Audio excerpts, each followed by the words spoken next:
Assalamualaikum warahmatullahi wabarakatuh. Waalaikumsalam warahmatullahi wabarakatuh. Selamat malam semuanya. Malam. Selamat malam. Apa kabar untuk hari ini? Baik, Mbak. Bagaimana kabarnya, Bu? Baik, Mbak. Alhamdulillah ya. Sebelum kita melanjut untuk ke pertemuan ke-10, alangkah baiknya kita perkenalan diri terlebih dahulu ya. Dimulai dari ini apa sih? Ini ada non mahasiswa juga seperti itu.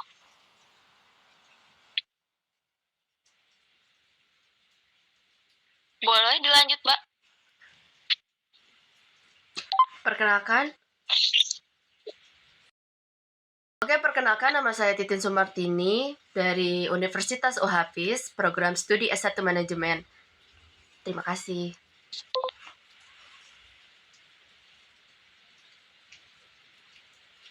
Boleh dilanjut? Oke. Perkenalkan, nama saya Muhammad Iqbal Ramadan dari non kuliah. Oke, baik Mas Iqbal, terima kasih banyak. Dilanjut. Ada Mas satu lagi, boleh? Assalamualaikum warahmatullahi wabarakatuh. Perkenalkan, nama saya Muhammad Ridwan dari Prodi S1 Manajemen Universitas Profesor Dr. Hafiz MTH. Terima kasih. Oke, terima kasih juga ya Mas ya. Di sini mungkin saya perkenalkan diri terlebih dahulu. Saya Sinta Rahmadani Santika dari Universitas Dr. Hafiz. Hari ini. Sebelum kita menginjak untuk ke materinya, kita di sini akan melakukan pretest terlebih dahulu. Boleh disiapkan untuk alat tulisnya? Baik, boleh. Sudah saya siapkan. Baik, Bu. Oke, untuk soal nomor pertama, apa yang dimaksud dengan perilaku organisasi?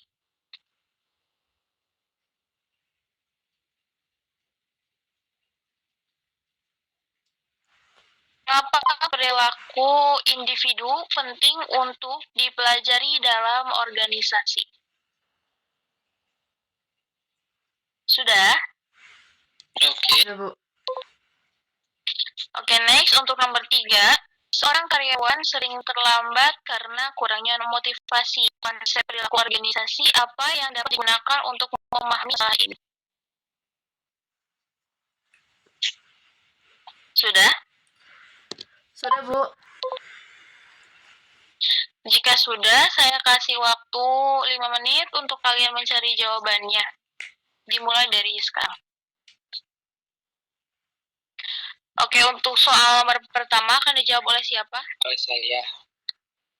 Boleh Mas dijawab. Pertanyaannya dari Mbak Sinta barusan itu. Nah, jawabannya menurut saya, perilaku organisasi adalah studi tentang perilaku individu dan kelompok dalam suatu organisasi, serta pengaruhnya terhadap kinerja organisasi tersebut.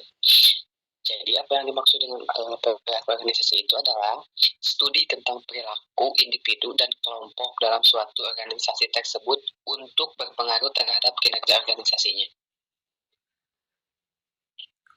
Oke, mungkin ada tambahan dari Mas. Oke, sangat setuju. Apa pendapat Mas Ridwan?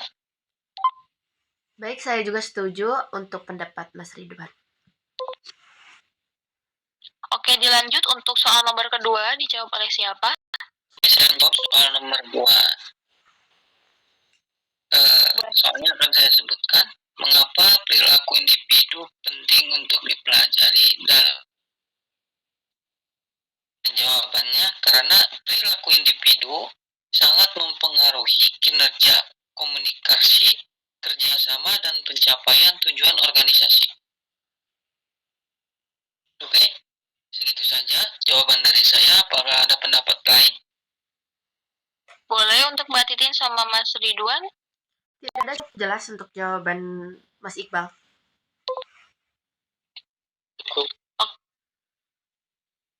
Cukup jelas.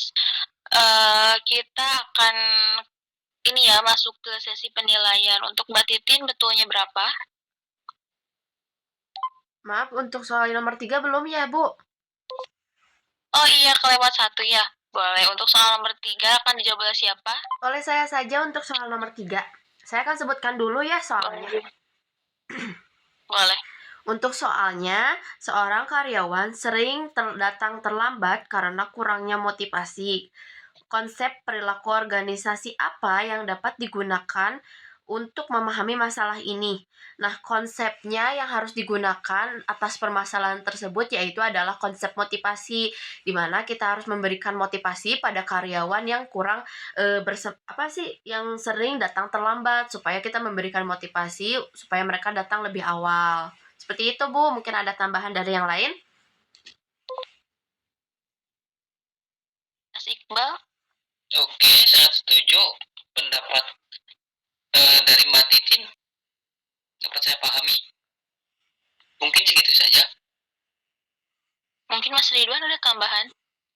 Tidak ada, cukup. Oke, jika sudah cukup, kita lanjut ke sesi penilaian. Dari Mas Ridwan, betul berapa? Betul 3 ya. Oke. Betul 3, Ibu. Saya 3. Oke, untuk Mbak Titin? Sama 3. Oke. Alhamdulillah ya pada pinter-pinter ya. Pinter banget. Oke, kita lanjut untuk ke materinya ya. Di sini materinya adalah analisis budaya organisasi. Budaya organisasi adalah kumpulan nilai, keyakinan, norma, dan kebiasaan yang dimiliki. Budaya ini membentuk cara orang bekerja, berinteraksi, dan mengambil keputusan di dalam organisasi. Karena itu, menganalisis budaya organisasi itu berarti memahami cara-cara atau cara hidup suatu organisasi seperti itu. Adapun di sini dari teori Edgar Secai itu ada 3 tingkat artefak atau bisa disebut di sini adalah hal-hal yang tampak di permukaan seperti cara berpakaian, tata ruang, kantor, gaya komunikasi, simbol perusahaan atau kebiasaan rapat. Yang kedua ada nilai yang dianut atau bisa disebut dengan prinsip ya. Kalau kita menyebutnya itu prinsip atau standar yang dijunjung organisasi, misalkan kedisiplinan kerjanya, Dilanjut yang nomor 3-nya itu ada asumsi dasar, yaitu keyakinan tidak tertulis yang sudah dianggap wajar.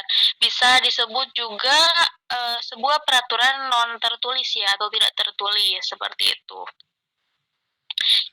Nah, ada juga untuk tujuan analisis budaya organisasi adalah untuk mengetahui nilai dominan yang mempengaruhi perilaku anggota dengan analisis.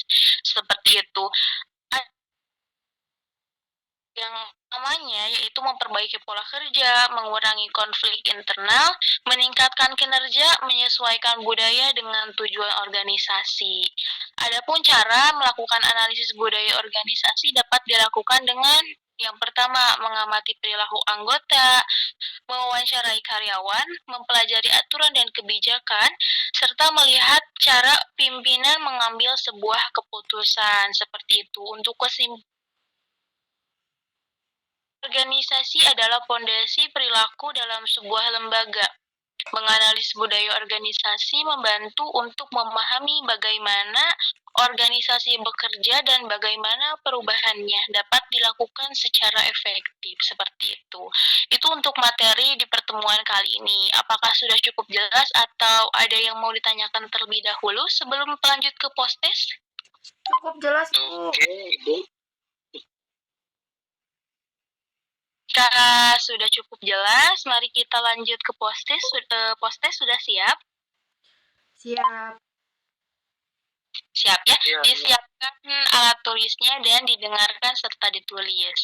Untuk postesnya, soalnya nomor pertama yaitu sebuah tim mengalami konflik karena perbedaan kepribadian anggota. Faktor apa yang menyebabkan konflik tersebut?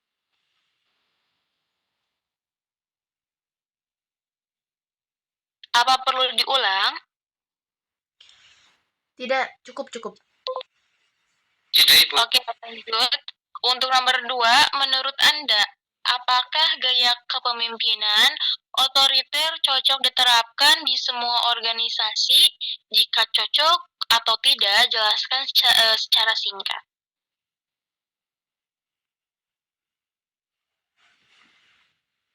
Soal terakhir, usulkan satu cara untuk meningkatkan perilaku kerjasama dalam sebuah organisasi. Jika sudah ditulis, saya kasih waktu 5 menit untuk menyiapkan jawabannya atau mencari jawabannya. 5 menit dimulai dari sekarang. Boleh untuk soal nomor pertama akan dijawab oleh siapa? Mana sih soal nomor pertama? Oke. Untuk soal yang pertama saya akan menjawabnya. Nah, untuk soalnya adalah sebuah tim mengalami konflik karena perbedaan kepribadian anggota. Faktor apa yang menyebabkan konflik tersebut?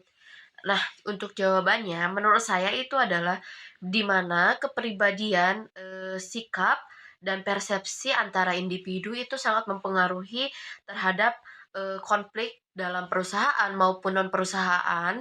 Jadi intinya kepribadian atau sikap atau persepsi itu adalah kunci dari konflik itu sendiri. Begitu menurut saya, Bu. Oke, apakah ada tambahan dari Mas Ridwan atau Mas Iqbal? Oke. Tidak setuju. Cukup. Oke, lanjut. Untuk nomor 2, boleh dijawab. Oke, saya akan menjawab soal nomor 2. Menurut Anda, apakah gaya kepemimpinan otoriter cocok diterapkan di semua organisasi? Jelaskan secara singkat. Oke, saya akan menjawabnya, yaitu tidak. Karena setiap organisasi memiliki karakteristik berbeda. Gaya otoriter dapat menghambat kreativitas dan motivasi karyawan tertentu.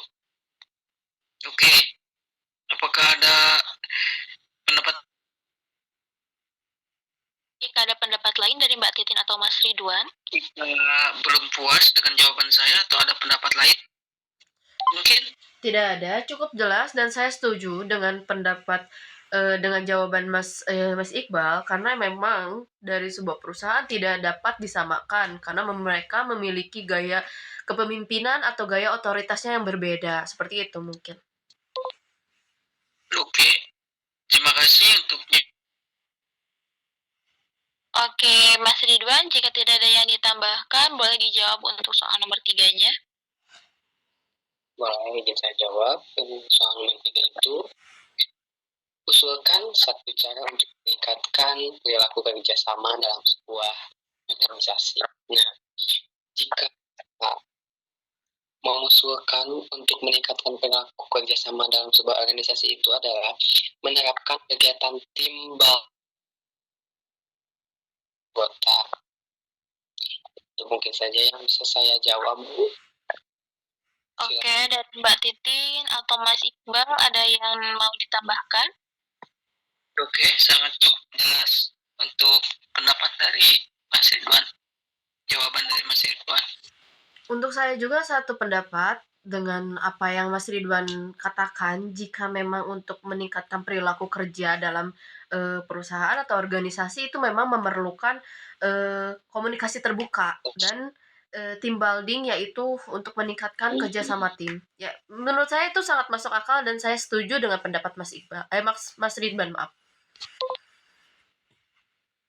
Oke, jika tidak ada yang ditambahkan kembali, sudah pada paham ya untuk materi hari ini, pertemuan kali ini?